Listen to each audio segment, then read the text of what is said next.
Hi everyone, it's Dante, and I'm going to share about my experience in the 10-day meditation retreat. It was really, really beautiful and really, really intense.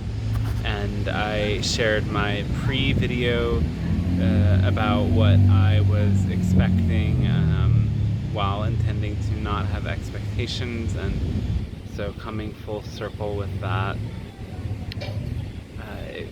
Anyway, where to start? It was a Hridaya meditation. This is a yoga school that is based mostly on the teachings of Ramana Maharishi, self-inquiry. There's some other things mixed in there. The meditation technique is basically to focus on the heart center and withdraw all focus from other thoughts, sensations, etc. and focus on the space in between the breath, in between the inhalation and the exhalation. And when the mind is wandering, ask the question, who am I? This isn't like a defining me as much as it's bringing you, pointing to the absolute self, the Atman, the soul that is at the core of every being, the spiritual heart that is one with the Brahman, which is the divine creative energy, or God, or, all of that is a little bit not, that wasn't the philosophies are interesting, and at times there was maybe too much of that, but the experience itself is brought me into a deep connection with this core heart. And so the teachings were based on Ramana Maharishi, but draw from all of these other mystics from other world religions like Sufism, Christianity, and this and that. And there is a universal core to all of those mystery traditions and mystical experiences that connects with that heart and the dissolving of the sense of self into the infinite. And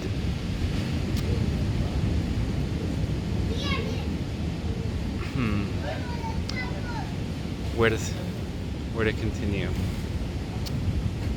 Did I reach that experience? Kind of. For periods of time, there was a deep sense of the heart is really on fire, is beating really fast. Not beating really fast, but I'm really aware of its beat, and the beat is felt really powerfully through my body. And there's a very blissful sensation from the heart that's moving, sometimes upwards,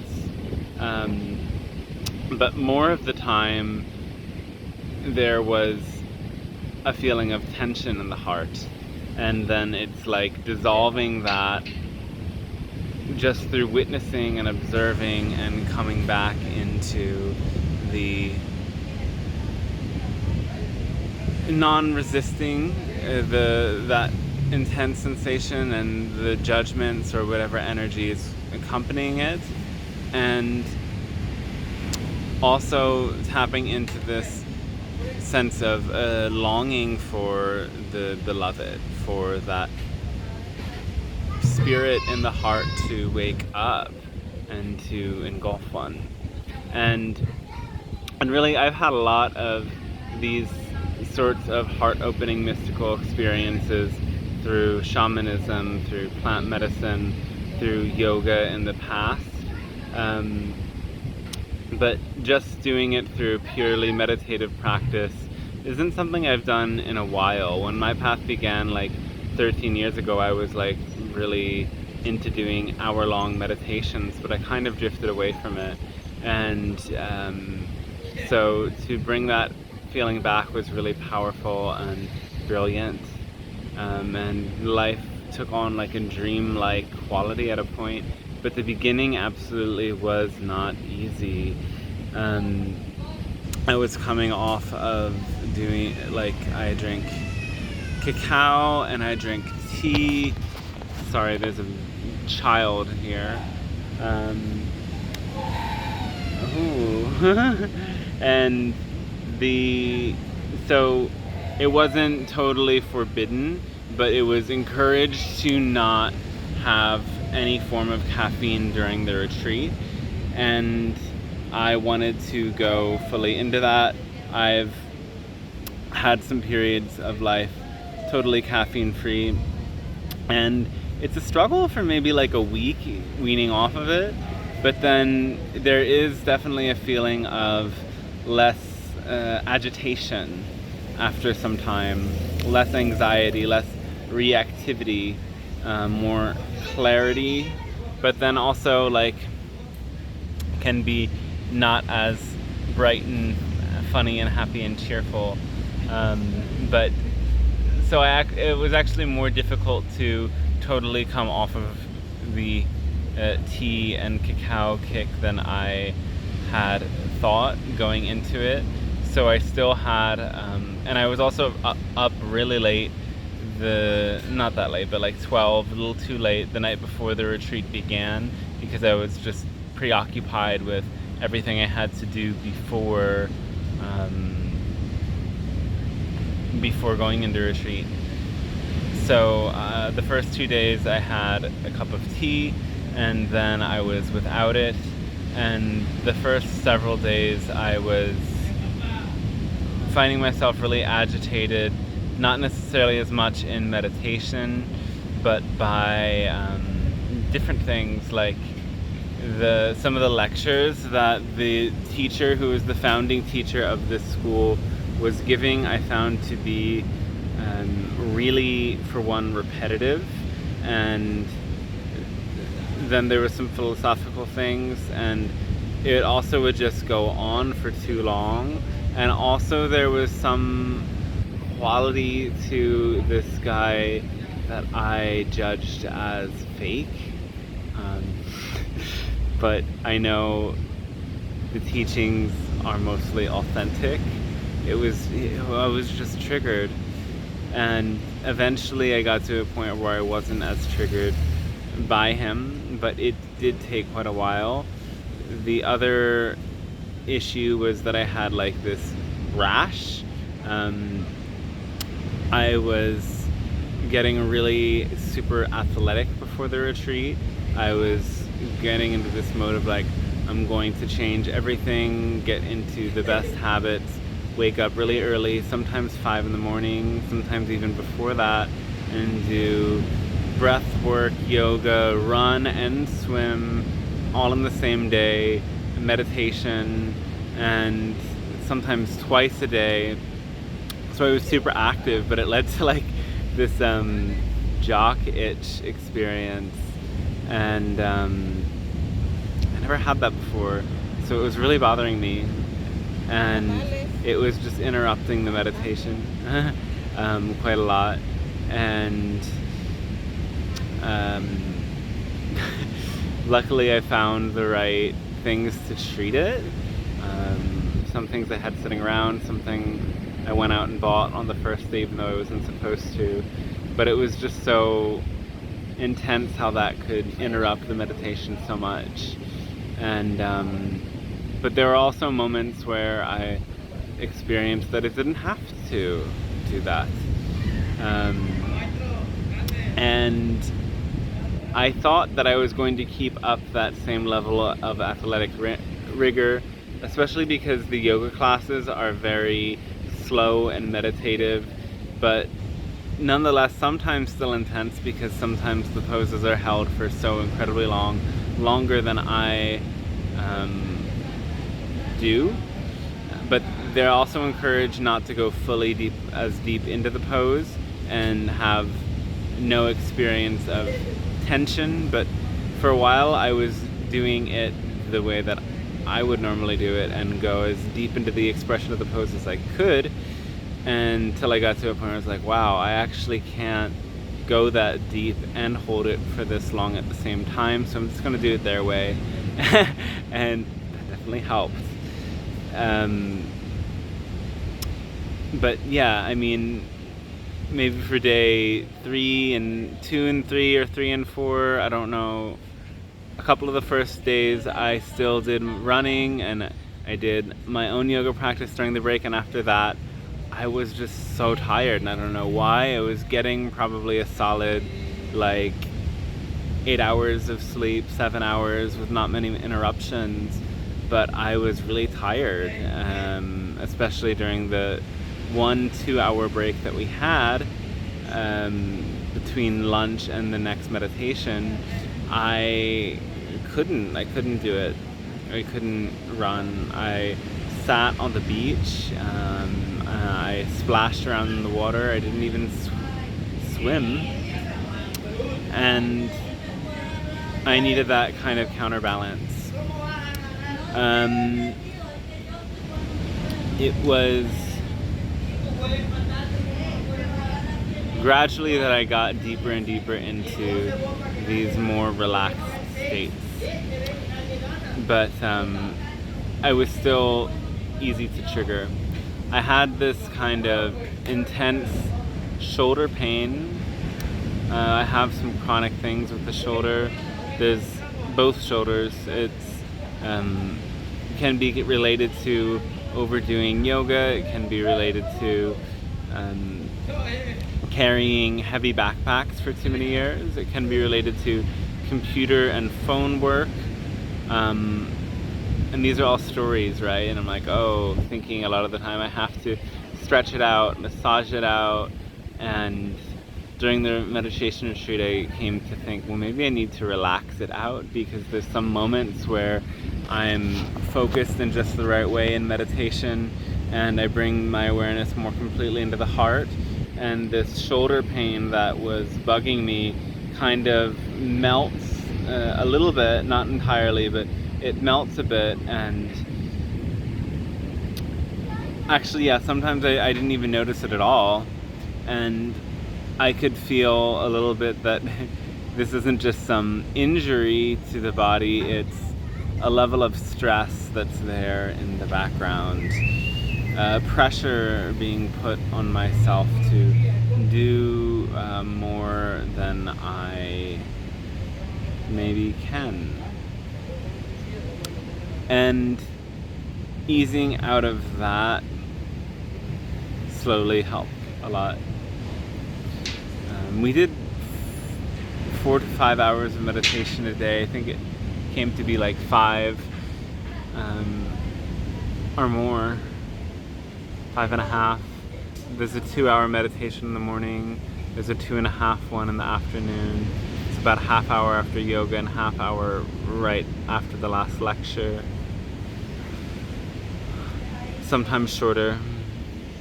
A little break in between sometimes, but then towards the end we cut out the break from the 2-hour lecture, and I was surprised actually that I could manage to sit through that 2-hour meditation in the morning, and actually really enjoyed it. But I was always one of the first people to also stand up, like I was ready for it to be over. And as that blissful feeling came, it like allowed me to look back on life. It was like I went through a whole life review during this meditation retreat of all of the spiritual experiences and challenging experiences and people I love, and brought me to a place of feeling really grateful for life, and just zooming out from a perspective and thinking in a way that, wow, like that all went by really fast, didn't it? So it's important to maybe slow it down. And yeah, I mean, it was sometimes really triggering. Like there was a lot about this teacher that was really triggering. Like one of the first days people wrote questions into him. We would write questions for a question and answer session about, someone was like, I don't know, like, is it really safe to be doing this yoga, these poses for so long without really detailed instruction? And me with my background in yoga was like, absolutely no, it's not. And he was like, oh no, we're not doing poses that are so difficult. You can modify them, blah, blah, blah. And he was mentioning like this one pose, Talasana, where you just hold your arms up like this.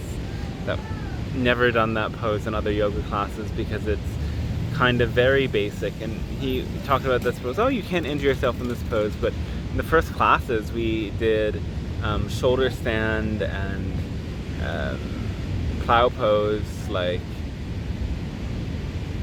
putting all the body weight onto the shoulders, and you need to not put body weight onto the neck. You need to maintain the curve in your neck.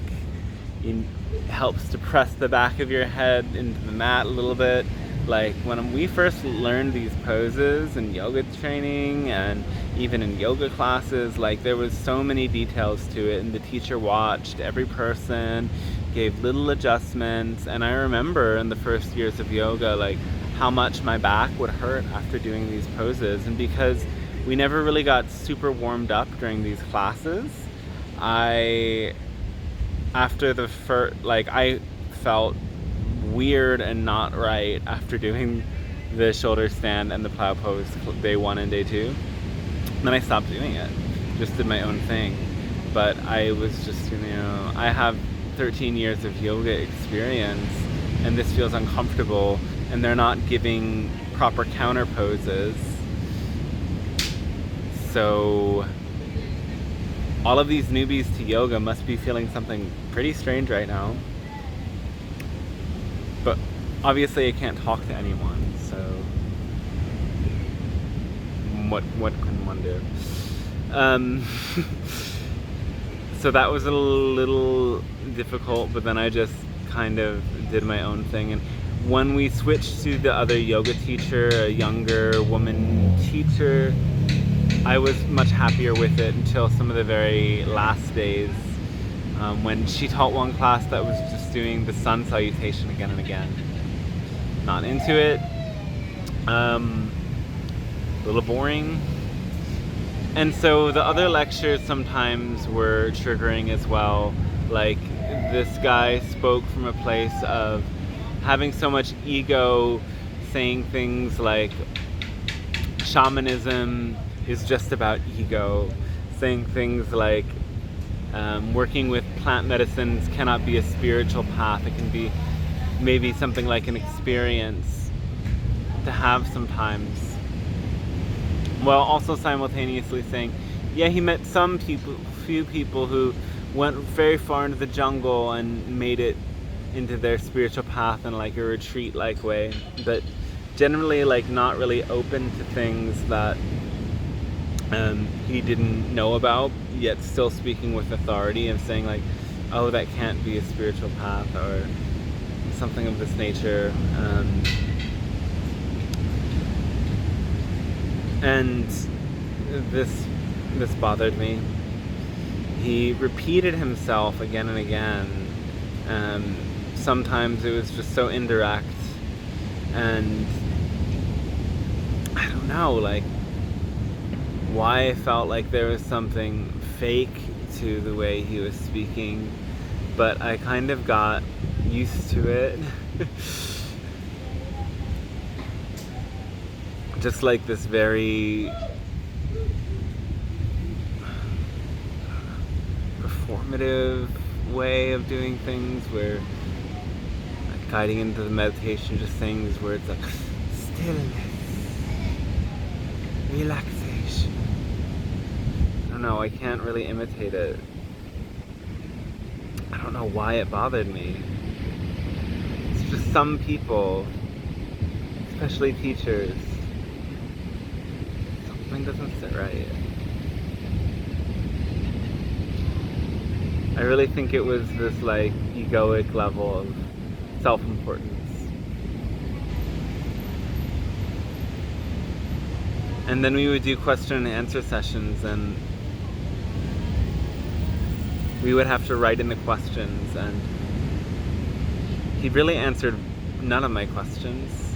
One day I asked like a sort of a riddle-like question that he didn't get as a riddle and just talked about in such a literal way. I'm like, okay. yeah, he's thinking in a very black and white sense. My question was, if I am not the body, why does my body have to sit upright when I meditate? Then he just spoke about why we have to sit upright. He didn't really like see the nuance there. And that's something as well that I don't like, is this I am not my body philosophy. And it's like, okay, like, because if you really look at the teachings in a more complete way, it's like, well, I am my body, but I'm also something beyond it. I don't need to identify with my body, but I need to nurture it. And so these very like basic platitudes that get repeated again and again, I am not my body, sometimes they're misleading. And I've seen some people who repeat things like this to themselves in a way that isn't helpful, and that's why I get to a point of like, I can't with this. I can't with it. I can't with this. But I got to a place of just, no, I was triggered the whole time, but I bounced back from my triggers, and I wasn't like so like sitting there cringing during the lecture and like just praying for it to be over and over. But it was really, really surprising just how I could feel so deep and so peaceful during and just after a meditation, and then the lecture could just bring me into a place of just being so annoyed. Not all of the subjects or the questions answered felt really relevant. There was some of it that felt like it was just some things that he felt like saying just because of indoctrinating or leading people to take another one of his programs, because they offer so many different things there. But I'm not really here to completely judge or criticize the experience, but I have to express that, yeah, some parts of it weren't cool or weren't fun, and I really didn't resonate with. One last thing of that nature is that the food was like, from an Ayurvedic perspective, was super vata, super airy. And I get that a lot of like health food is vegan, or it is vegan diet's great, are things that are more airy, but there's ways around it, and part of it I felt like was just being too cheap in the budget of like, we live in an abundant place, there's so many avocados and coconuts, quinoa, and it's still more pricey than other things, but it's really cheap compared to other parts of the world. And my diet being so based on like these very like nourishing and easy to digest things, and then eating lentils nearly every day, I was like, okay, this isn't cool. And my body definitely also was saying this was not cool. But hey, I'm not my body. It doesn't matter how much gas I have, apparently.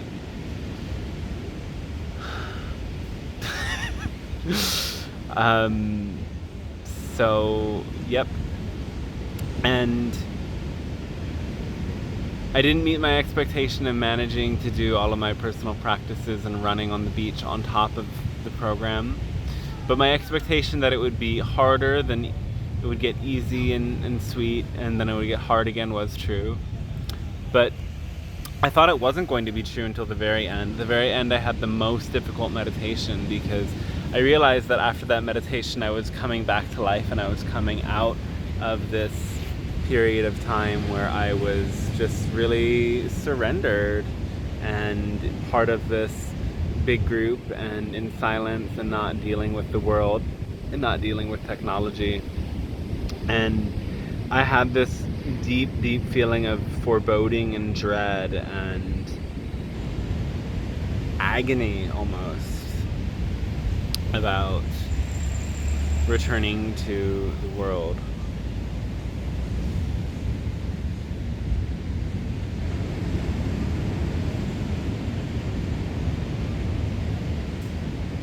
And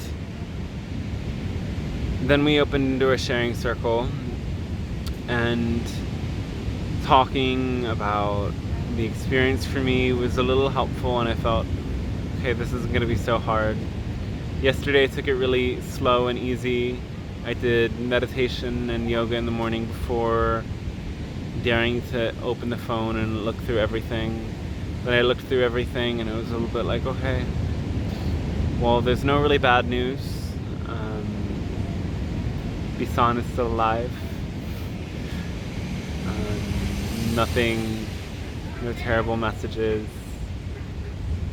Things are mostly positive.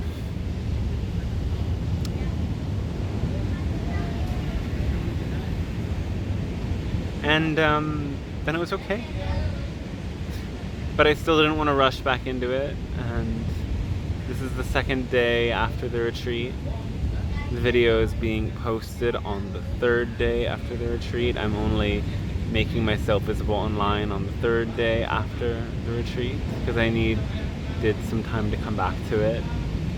And I just know that before the retreat and in general, I was living with a lot of pressure and a lot of feeling like I don't know, there was just a sense of pressure with everything I was doing online, with my work, and in general. Like, it felt like a hassle. And I got to a point in the retreat where I thought, I'm going to continue this, but I'm going to do it in a different way, and it's going to feel different. And I don't know necessarily how, but it means, first of all, doing things more slowly, more deliberately, without rush, in a more careful and patient way. And definitely not getting lost and distracted by opening up the reels on Facebook or Instagram and losing time doing that while feeling like I should be doing something else. Not doing that. Nope. Yeah. So, doing things differently. It was also a little bit weird coming back because I, at one point, just counted the money I had on my dresser, and there was a lot missing from what I know that I had taken out from the cash machine. And I didn't want to do all the math right then, but then it came up in my last meditation as well, like, oh my gosh, like, that happened. You can figure it out. And then the next day I did all the math and looked at it, and it just didn't add up. There was a lot of money missing, and the lady I rent from comes and cleans every week. She has this young girl who helps. I asked them about it, like, hey, like, there's 3,000 pesos, that's $200 missing. Maybe a thief came in and took it. And she was like, yeah, I really doubt it because someone's always here. And I really doubt it too. But then I'm like, that girl, like, maybe she grabbed it. But also there was some moments where I noticed that this one pouch on my fanny pack was open. It could have fallen out, but I looked at those moments. And all of my money was like pretty much deeper down into the pouch. So I really didn't think that it had fallen out then. But somehow that happened, and I am not that happy about it because it puts me back kind of a lot. And also,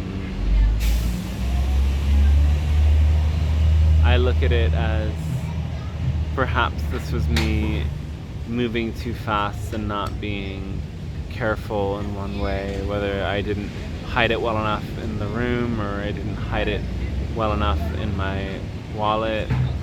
I don't know. Or maybe it's just hidden somewhere. Or who knows. I'm also, my computer broke. I'm in the editing process of a book right now, and that's kind of annoying, and the people that were meant to fix it couldn't fix it. Then we're going to take all the files off onto a USB, and didn't manage to do that yet either, and don't respond. So there's just like a lot of little annoying things. The phone charger isn't plugging in properly. Takes a while to fiddle with it to get it to work. Seems like it's getting worse over time. Why is this happening? But just kind of taking it all in better stride, and remembering that the key into tapping into these higher states of consciousness is the relaxation. And I think that is maybe the biggest piece. Is I could have gone and meditated a lot on my own, but I needed to break from everything and be a little bit in this controlled way, because that would force me to do it and help me to relax more into the process. And preparing to do these practices in a way that's really relaxed, and living life in a way that's really relaxed, allows this higher cognition to come through. And I just, also looking back at my life and all of this, I was more in a mode of do it fast, do it well, but do it fast, do it powerful. There's a lot of power, effort, pushing, doing as much as I can, and not doing it in the most mindful and methodical way. It's not even mindful, it's maybe more heartful, but doing it in a relaxed way, because it's gonna get the most out of it. And that's how I'm moving back into life after this, is I just want to stay relaxed through all of this and not get wound up into anything that does not feel nice and helpful. So that is my retreat experience. This video is already too long, but someone like you has watched it to this point, and I really thank you for doing so and staying connected with me in my journey. And I hope that me sharing this experience has brought some insight for you and given you some perspective. If you intend to do a meditation retreat, I really suggest you do it. I think that there is not a perfect meditation retreat, and it's kind of part of the experience that some things will be triggering. That said, I think Hridaya, the school I did it with, is not as dogmatic as some other places might be, and are in general pretty open. So I think it's a good possibility, and maybe you won't be as triggered, because not everybody was as triggered as I was. Some people ate up every minute of it. Yep. Anyway, I think that's all I have to say. The channeling videos and live streams are going to start again soon. I will post and let everyone know when that happens. And yeah, much love and many blessings to you from my heart, and I'll catch you next time.